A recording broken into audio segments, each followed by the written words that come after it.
Situado em meio ao diverso continente africano, os Zulus foram um poderoso império pré-colonial africano localizado na região da África Austral. Esse império ficou conhecido por ter exímios guerreiros bem treinados e disciplinados, e também por enfrentar o poderoso Império Britânico. Entretanto, para compreendermos melhor a história do Império Zulu, temos que voltar um pouco no tempo. O Império Zulu foi um poderoso estado africano localizado na África Austral. No seu auge, esse poderoso império africano dominou grande parte da porção oriental da atual África do Sul, desde o sul do rio Tugela ao norte do rio Pongola. Em meados do século XVIII, começaram a surgir inúmeras guerras entre tribos africanas na região da atual África do Sul. Disputas que eram motivadas por disputas territoriais, principalmente entre a Cordilheira do Drakensberg e o mar. Em vista disso, os rios que descem a cordilheira acabavam formando fronteiras naturais. Em consequência, acabou formando-se 3 tribos: os Suazes, os Andadués e os Entetuas. Ambas tribos possuíam grandes governantes. Em vista disso, as lutas entre essas tribos eram muito frequentes, e por essa razão começou-se a aprimorar entre ambas a organização militar.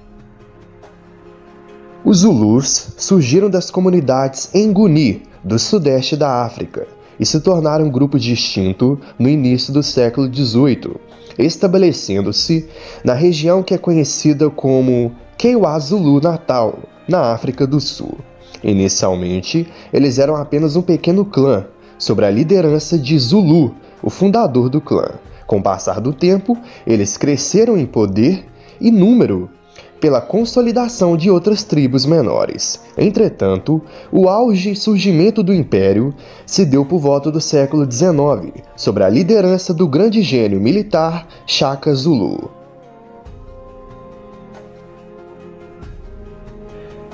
Shaka Zulu nasceu na tribo Zulu Shaka. Ele era filho do príncipe Senzakona e da princesa Nandi. Ele foi fruto de uma gravidez antecedente ao casamento, algo que era proibido na tribo Zulu.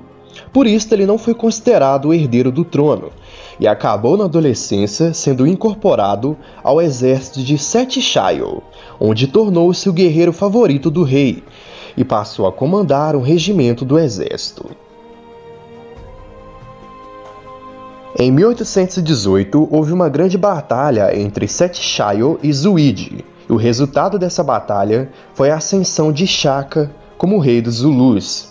Logo, ele realizou grandes reformas militares no seu exército, incluindo novas táticas de guerra e o uso de novas ferramentas, como o uso de um escudo que protegia o corpo inteiro, e também implantou a substituição de uma lança, que antes era arremessada, por uma lança mais curta, que funcionava como uma espada. O exército de Shaka era bem alimentado e bem treinado. Ele instituiu a técnica de combate corpo, braço e cabeça, que consistia em tornar o corpo a grande concentração do esquadrão central, e a única que os inimigos podiam ver. Foi graças a esta organização militar de Shaka Zulu que os Zulus conseguiram conquistar e derrotar outras numerosas tribos, o que acabou espalhando a fama dos Zulus de exímios guerreiros. Os guerreiros Zulus tinham um treinamento bem intensivo. Shaka criou regimentos permanentes que viviam separados da sociedade civil, em acampamentos militares. Todos os homens de 16 a 60 anos serviam no exército. Além do mais, eles estavam proibidos de se casar até completarem 40 anos de idade, quando recebiam esposas dos regimentos femininos, que Shaka também formou. O regimento do exército alimentavam-se quase só de carne, sendo-lhes proibido beber leite. Cada regimento era distinguido por diferentes cores dos panos de cabeça e pelos couros de gado usados no escudo. As mulheres e as crianças também serviam no exército Zulu, seguindo os guerreiros com o gado, cozinhando e também carregando a comida do exército. Os prisioneiros de guerra tornavam-se escravos, e se fossem jovens e fortes, podiam fazer parte do exército Zulu, mas antes precisariam abandonar seu nome e sua língua para se tornarem verdadeiros Zulus. A economia do Império Zulu baseava-se na criação de gado e agricultura. Já a mitologia Zulu incluía um rico tecido de contos populares, lendas e histórias ancestrais. Essas, muitas vezes, explicavam os fenômenos naturais e ensinavam lições morais. A arte na cultura Zulu incluía trabalhos em miçangas, cestaria, cerâmica e penteados bem detalhados. O trabalho em miçangas dos Zulus, em particular, é conhecido por suas cores vibrantes e desenhos diversificados, muitas vezes carregando significados simbólicos. A ascensão do Império Zulu deu-se na vitória conquistada através da Batalha de Gokoli. Nessa ocasião, Shaka ordenou um grande ataque aos Andadué, dando origem a um grande massacre que originou a morte de 40 mil pessoas. Com isto, os Andadués deixaram de existir como uma tribo independente. Por volta de 1820, os domínios da Zululândia chegavam a 20 mil quilômetros quadrados, chegando na fronteira da Colônia do Cabo. Além de ter uma população de 250 mil habitantes e um exército de 50 mil guerreiros, aos quais podiam se adicionar outros milhares de homens de tribos aliadas do Império. O legado de Shaka foi marcado por sua genialidade militar, uma governança bem rigorosa e integração cultural dos Zulus aos demais povos da região, o que transformou os Zulus em uma das sociedades mais guerreiras e formidáveis da África. No final do século XIX, o Império Zulu acabou se deparando com a expansão do Império Britânico, que almejava ricos territórios na África Austral.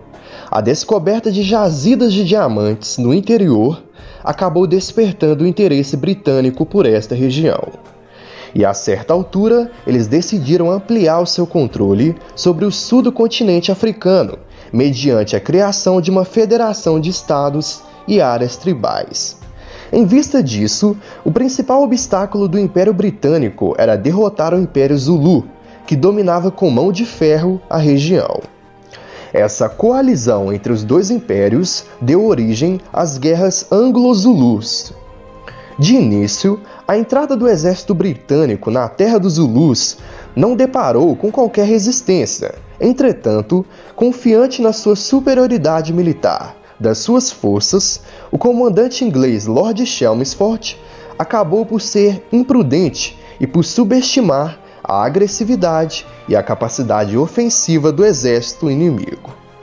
Como resultado da sua imprudência, no dia 22 de janeiro, uma força de 20 mil guerreiros Zulus dizimaram a coluna central do contingente britânico na Batalha de Inzaduana, o que acabou levando ao colapso da ofensiva inglesa. A derrota militar foi considerada uma humilhação pelos ingleses, que desencadearam uma nova invasão pouco tempo depois. Entretanto, o rei Zulu Sete Chayo, que pretendia apenas obter uma vantagem estratégica que lhe permitisse uma paz com os britânicos, acabou se vendo confrontado com uma ofensiva maciça que não estava naturalmente em condições de enfrentar. Ele acabou sendo derrotado numa batalha final e acabou por ser feito prisioneiro pelos britânicos. Em decorrência dos fatos, o exército Zulu foi neutralizado e desmembrado, e o reino foi dividido entre as diversas chefias, transformando-se em um protetorado britânico em 1883. Apesar da dominação britânica, o Império Zulu deixou seu legado na história da África e até hoje perdura o seu reino dentro do continente africano.